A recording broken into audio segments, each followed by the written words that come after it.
How do you choose binoculars? Well, it's an interesting question and one that I have faced myself. So today I just wanted to share with you some tips and tricks to ensure that you get the right pair of binoculars for your needs. So first and foremost, it's really important that you understand binocular specification. So let's start with the basics. Binoculars are typically described by two different numbers, and you can see these usually imprinted onto the binoculars themselves. So the first number is the magnification. So in this case, these are a pair of Celestron Comatron, so that's 7 times magnification. And the second number is the lens diameter, or in other words, the diameter of each lens. So if you look at the lens here, it's essentially that, the measurement of that. Okay, so these are 7x50s, and as you'll see in the background here, I've got a couple of other pairs of binoculars as well. I've got a 15x70 and a 20x80. Now I'll get onto those in a second, but I just wanted to walk you through something that you might be able to already observe, and that is the fact of size. But we'll get onto that in a moment. If we go back to those numbers, the first number is magnification, as I mentioned. Second one is the lens size in millimeters. Okay, but why is that important? Well, magnification is how much closer the object will appear. So while a higher magnification will give you a closer look of the image, it can also narrow your field of view and make the image shakier. So that is very important depending on what you want to observe. So in terms of lens diameter, that impacts the brightness and weight and size of the binoculars. So there's a reason why I'm holding the 7x50s and not the 20x80s. These are considerably lighter and smaller and easier to hold for extended periods of time. But the diameter, so the larger diameter, essentially the more light that the binoculars can gather, which is very important, because the more light they can gather, the further they'll be able to venture and the more you'll be able to see with them. Basically more light they'll be able to obtain more light from the image that you're looking at. But as I've said, it makes them bigger. So you need to consider when and where you'll be using them. Now I've got these for astronomy purposes, but if you want to use them for your binoculars for terrestrial purposes, then usually smaller and lightweight binoculars are more or advised. Now the other thing you need to consider is eye relief. So this depends obviously if you're an eyeglass wearer or not. Now eye relief is crucial if you do wear glasses, and that's because it essentially impacts the distance from the eyepiece to where you can still see the full field of view. So if you do wear glasses, you want to look for longer eye relief, and that will make them more comfortable if you are wearing glasses. Now lastly, I've briefly mentioned it, is the field of view. Now you usually have two options really, a kind of a narrow or wider field of view.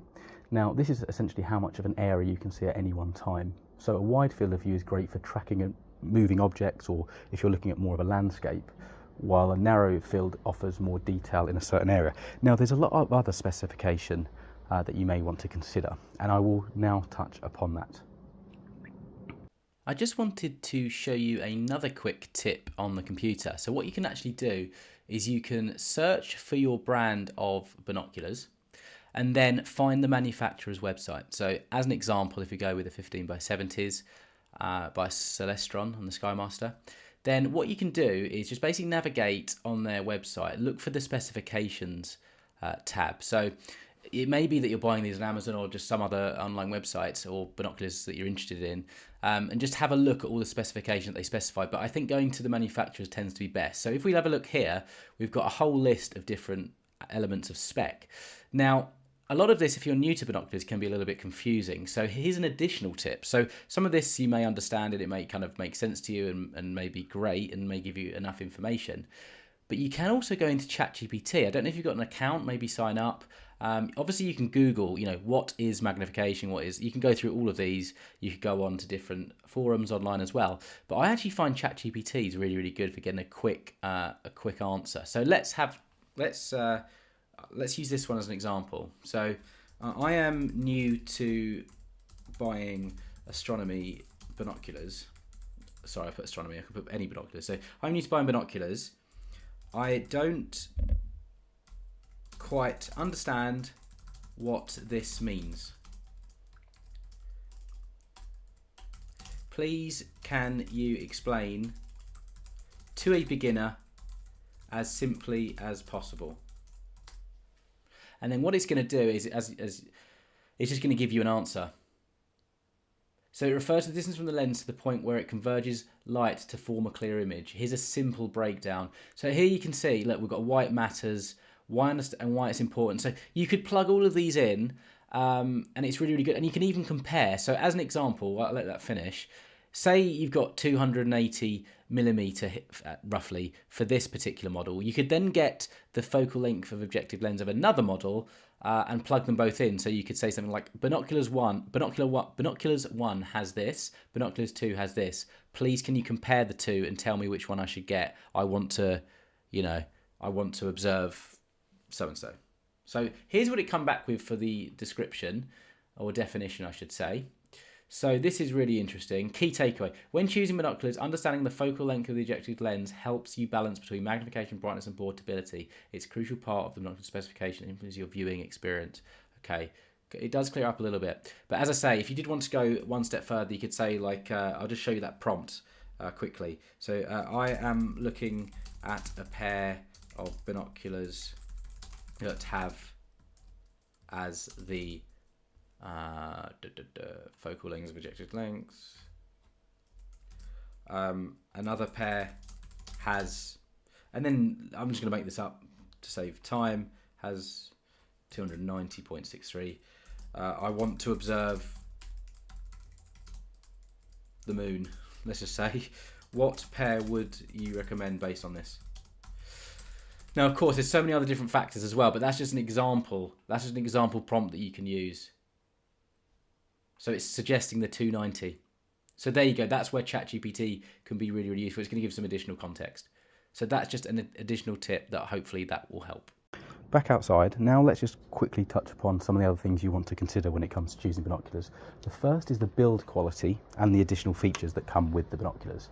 So you do want to consider things like waterproofing, fog proofing, anti-reflective coatings. All of this will completely dictate your experience when observing, and obviously depending on where you live, the conditions may require that you have some of those features as well.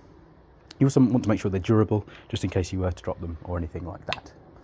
Now, your personal use and preferences. So these, as an example, would be great for terrestrial viewing because they're smaller.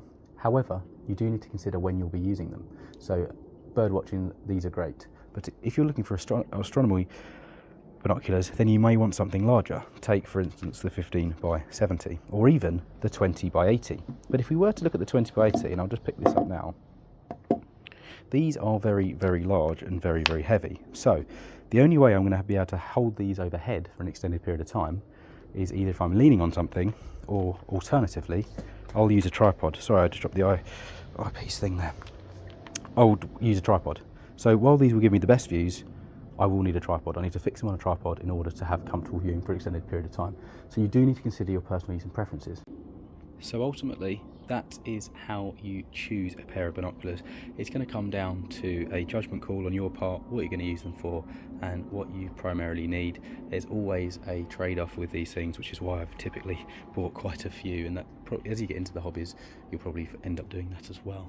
But yeah, choosing binoculars is all about suiting your needs. I hope this video was useful. If it was, please hit the like button. That tells me I should continue recording videos like this, and do consider subscribing to the channel if you haven't already. If you've got any questions about binoculars or choosing them in general, then also leave them down below and I'll get back to you. And with that said, I hope you have an excellent day.